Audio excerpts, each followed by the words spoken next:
and snow seasonal? I say so. Silver balls, silver Silver balls, balls. silver balls, silver balls. It's Christmas time in the city.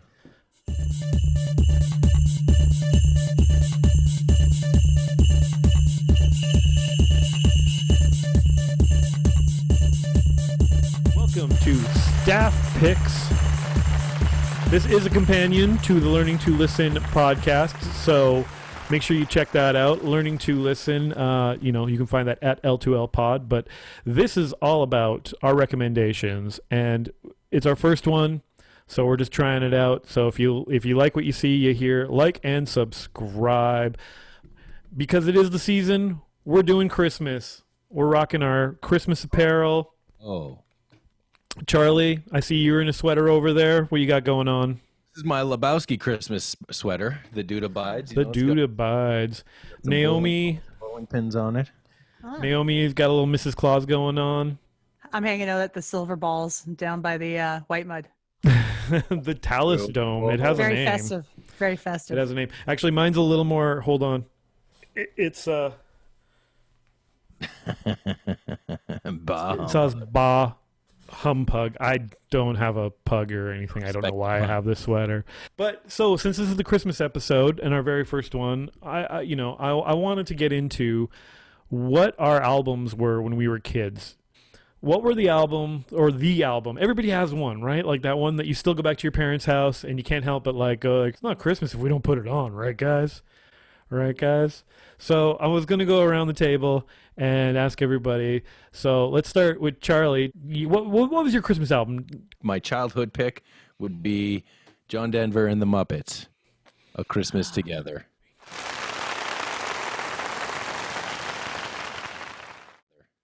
I listened to the shit out of that when I was young. You know, the 12 Days of Christmas is a classic, and anything with the Muppets, it's charming as fuck, right? And it remains charming as fuck up to this day. So, Oh, no doubt. No, it's still. I'm assuming, seeing as you have a copy of it now, I have a copy, so I'm still playing handy. it. It still hits your turntable from time to time. Only in the Christmas, only after December 1st, of course, as is the tradition. As much as I love the Muppets, which is a lot. The unfortunate part is maybe the John Denver part doesn't really hold up so much because it's John Denver, and it's not that.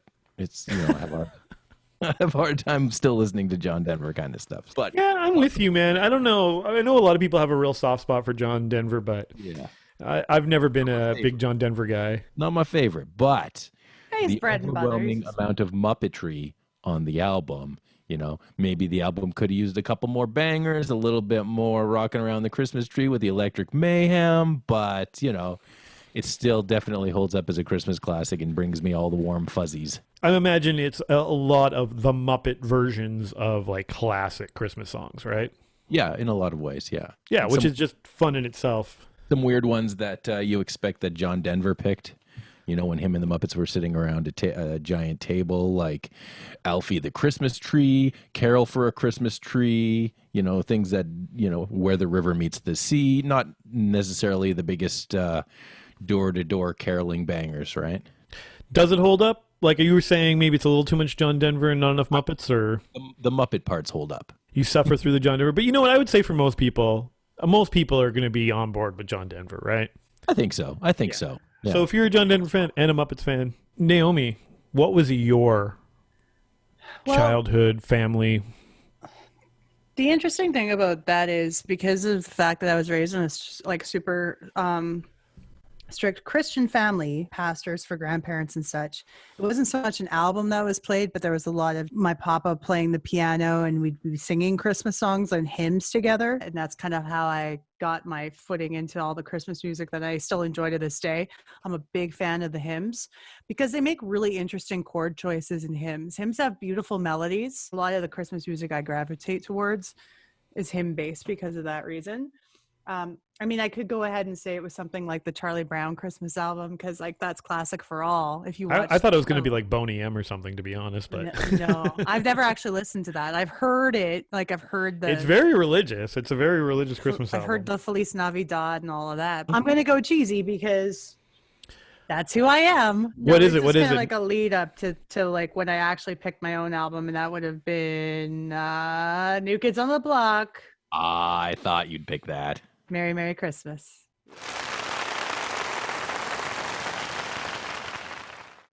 Yeah. Nice. There's a lot of that album is about half originals and half covers, and it's cheesy as fuck, but I just love it. I could not, for the life of me, picture like if you. I mean, I'm sure if I heard him do it, I'd be like, that must be the New Kids on the Block doing Christmas. But Yeah.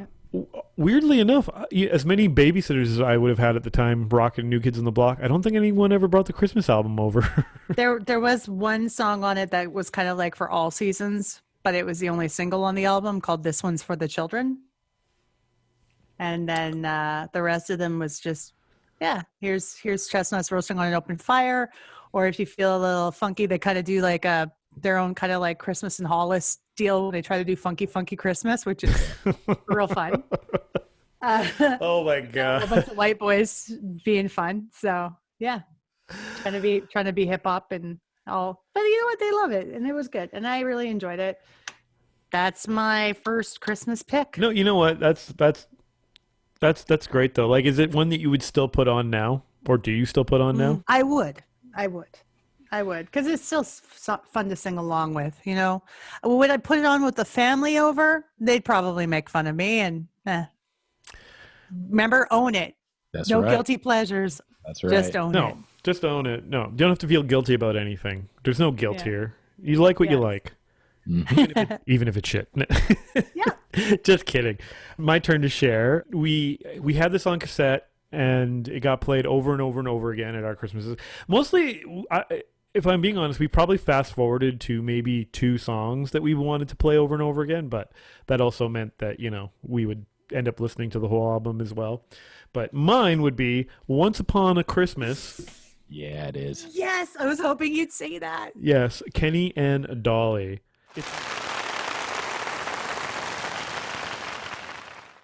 It's not a family Christmas. It's not a Clark Christmas unless this gets played at least once. And it just, when we were kids, it was just our favorite. Like, I don't know what it was exactly about the music. Maybe it was that it was so upbeat. Dolly's really charming. The songs like I Believe in Santa Claus and With Bells On. Those are the 2 I'm talking about. And those are the Bells On songs. is amazing. Yeah, and that's the first song on side A and the first song on side B. There's a few parts where it gets a little overwrought and it gets a little overproduced or whatever. A Christmas to Remember, I think, is also one of the kind of the standout songs from there. And I don't know if that was one that resonated me as much with as a kid, but now I listen to it and I'm like, God, this is so cheesy, but it really, really just hits me in the right spot for, like, if I'm in, like, maybe it's not right away. Maybe I got to warm up to Christmas a little. But once I'm in that Christmas mood, I'm like, okay, I'm feeling it. I'm in the season. It's in the height of the Kenny and Dolly era. This is like not long after Islands in the Stream was a big hit. Once Upon a Christmas, Kenny and Dolly. That's my childhood family. And like I had to go get it on vinyl. I really like that song, Once Upon a Christmas. Now, if I have to recommend a Christmas album, something that's speaking to me these days, and, one that I would recommend to other people, that'd be like, get this, throw this on your turntable or find it on Spotify, however you get it, just get it. For me, it's got to be J.D. McPherson's, where can I put it? Socks.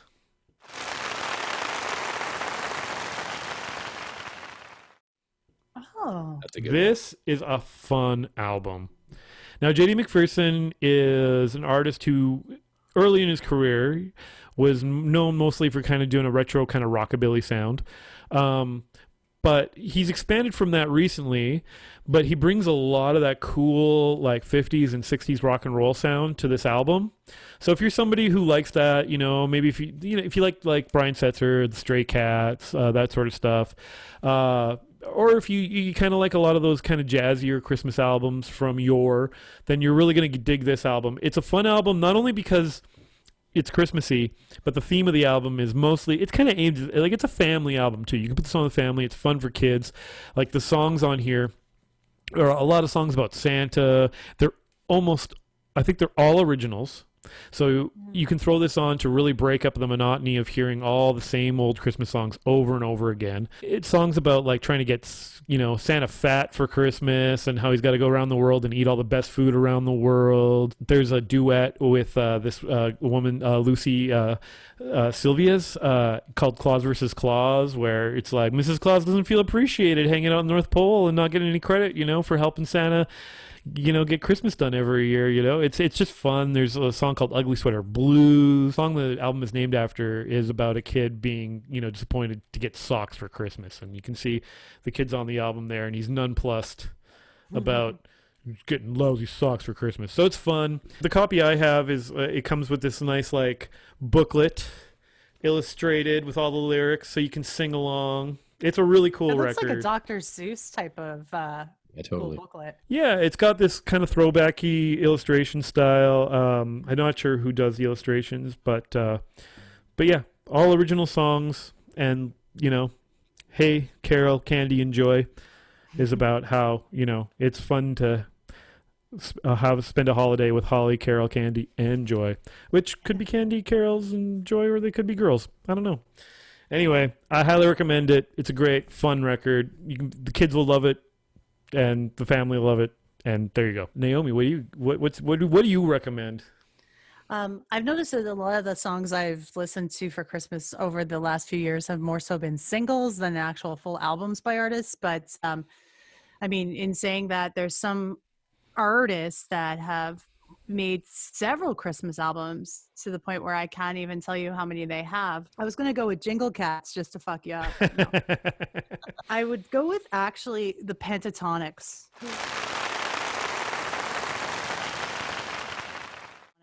Who were a group that are an a cappella group that's I think they won a contest of some kind. They're one of those reality show things. But everything's a cappella, and they have several Christmas albums out right now. So you can just put on a nice playlist of them. They even have a best of Christmas album. The thing that I like about them not only is the a cappella and the arrangements, but they pick some songs that are really cool, like Waltz of the Flowers. So, we're going with the Nutcracker there, Up on the Housetop, which is a really cute Christmas song that you don't get to hear on albums very often. They go into the traditional stuff too, like Mary, Did You Know? Do You Hear What I Hear? Dance of the Sugar Plum Fairy. That's another Nutcracker one. So I think it's cool to hear their a cappella arrangements. Oh yeah, man, those guys have some real tight vocal harmonies. The Pentatonics actually really make a lot of sense for Christmas because a lot of, especially those traditional Christmas songs that are kind of the more like hymnal ones that you were talking about earlier, really, really, really sound great when you put them in big vocal choirs. So having good harmonies. So many cool parts. Yeah.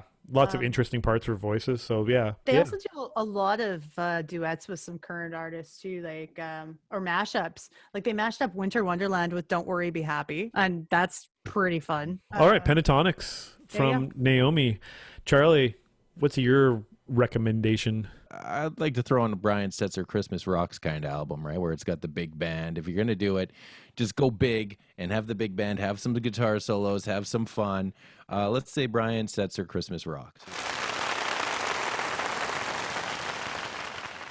Christmas Rocks. It's a sort of a compilation of a bunch of his Christmassy stuff because he does a lot of Christmas stuff and he does a big old Christmas concert every year. Christmas tour, I think, maybe every year. So that's what I'm going to say. I'm going to say, and it's got all the, it's got all the stuff that you want to hear on it, right? Wow. Like all the Christmas carol classics or whatever. But that's what I'm gonna recommend. Go throw on some Brian Setzer Orchestra Christmas Rocks. Yeah, that's a best of his Christmas. Yeah, it's a best stuff, of all the Christmas. So you don't have to mess around with all the stuff that maybe you don't really know. To me, it's funny how much like old school, maybe oldie rock and roll comes out at Christmas. I put on the Elvis Christmas albums. We talked about Vince Guaraldi earlier, which isn't rock and roll per se, but it's got, it's 50s cool jazz.